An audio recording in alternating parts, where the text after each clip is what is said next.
called Lessons Learned in 720 Days, and that's the equivalent of 4 school years. So now, it's a couple of months ago, I asked Ms. Cahey for some elicited advice on the graduation speech. And if any of you know Ms. Cahey, you know that she is 2 feet nothing with a walkie-talkie permanently attached to her hand. But if you know her, you'll also know that she's no pushover. And much like I expected, she refused to give me any specifics or advice that she wouldn't give to another student. And she actually told me that my speech should be about my experience in this building. And this kind of tripped me up for a while, like for a couple of days. And I just wondered, like, after all, like, why would my experience merit a 5 to 10 minute speech? So instead of like Googling things, like how to write a graduation speech, I was paying attention to what went on in the hallways in this school and in the classrooms. And when my eardrums weren't on the verge of being ruptured by Mr. Maddox and Mr. Smith's megaphones, I was able to observe Cy Spring students in their natural habitat and passing through the hallways. I saw freshmen with anxiety-ridden faces anxiously trying to hurry to their next class, even though they still had minutes to make it, like just looking really silly. And I saw sophomores whose faces were slightly less anxious, moving slightly slower trying to make it to their class. And I saw juniors clutching their laptops with these lackadaisical attitudes, like they were too cool for school, because they were upperclassmen. And then I saw seniors who were determined to finish strong, and then some who weren't. And I'm sure that was probably one of those. But even so, you know, they got down the whole passing period thing. But after witnessing these 4 classes in their usual environment, it was like a light bulb kind of went off in my head, and I realized that at some point in time that, you know, we were all these people. We were all these awkward freshmen, and kind of the silly sophomore, the weird junior, and then the stupid senior. But I remember freshman year when 2 of my closest friends, Jerry Kane and Zachary Wright, and I, we foolishly decided to skip lunch and go outside to the baseball fields, and of course we got caught. But our official story was that we just went outside and lost track of time, but, you know, obviously we skipped on purpose. And, you know, we all, and especially Officer Miller, who was the cop at the time, and Mr. Maddox, knew that was a lie. But we stuck to our story as if that would keep us from going to DMC, but we still went to DMC. And, you know, sophomore year, I had similar indiscretion. And my mother asked me, "Did you not learn your lesson?"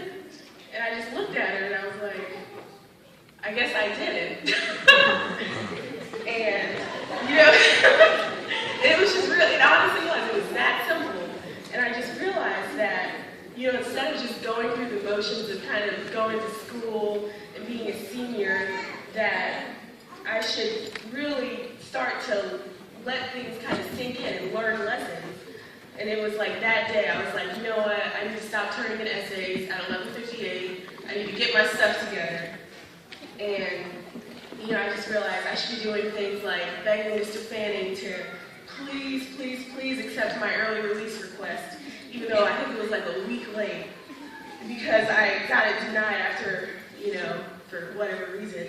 But, you know, my mom always told me, you know, you are your best advocate, and that really kind of stuck with me.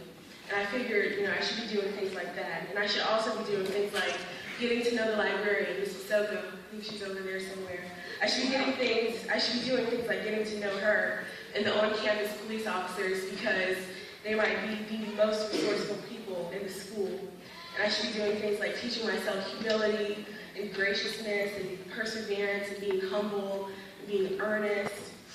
And more than anything, I think I should be learning to just kind of slow down.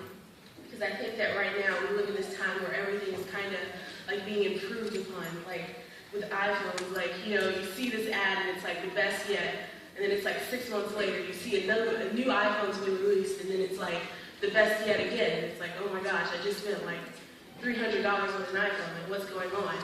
But I think that this is exactly what, like, the day and age that we live in. Like, everything is just so fast and so quick that we don't have time to just kind of sit back and admire what we've achieved. And I think that, we can't even fathom just sitting back and just smelling the proverbial flowers because we're afraid that we might miss something, or we feel like we could be doing something better with our time. And we feel like we can't even sit back and admire the success that we have achieved.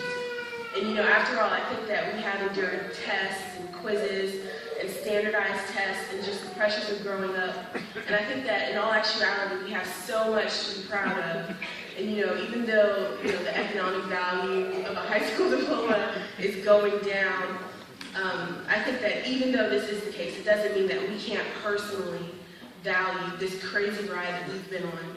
And I think that whether we graduated in the top 10% or the bottom 10%, we've all endured the calm before the storm. And although this sounds incredibly cliche, our lives will continue on because I personally don't believe that life starts after high school. I think it started long ago when we decided to suck it up and just deal with the cards that we had been dealt.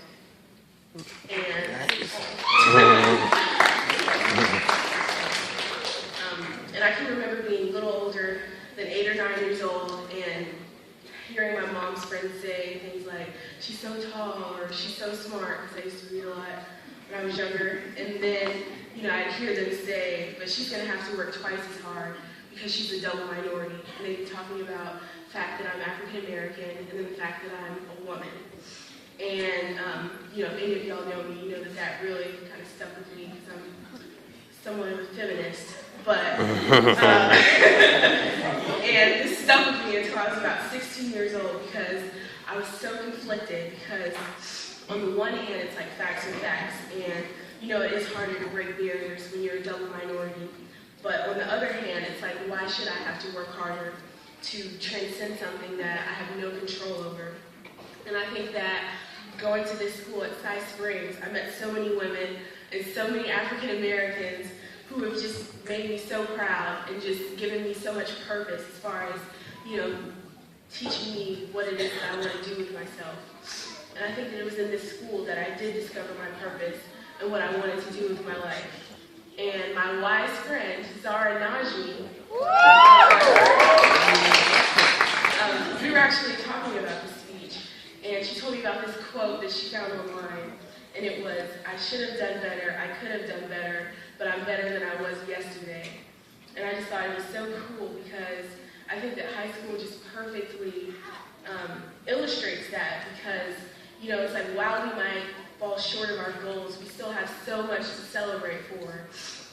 And I think that, there's a reason that our brains never really turn off, and it's because we're always learning and we're always processing things, we're always growing. And I think that although we're all going to grow in different directions, we're all going to still have that common foundation, and that's high school, where many of us in the past year have seen a lot of change. And I think that Cy Springs is not the school that it used to be. And people always say, I'm sorry, I'm sick, that it takes a village to raise a child, but I also think that it takes a community to inspire change. And I think that, in the past year, we've all witnessed something different happen. And I think that that's because of the new administration.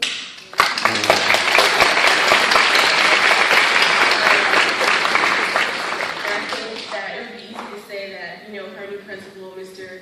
Travis Fanning, who is, really cool for what he did during Spirit Week. I'm sure all of you remember that principal.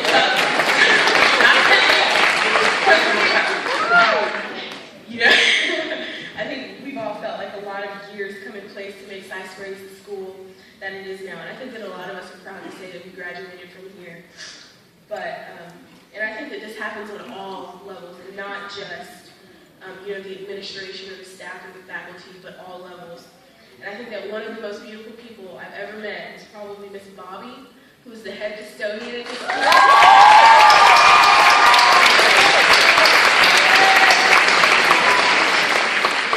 If any of you know her, she's really average.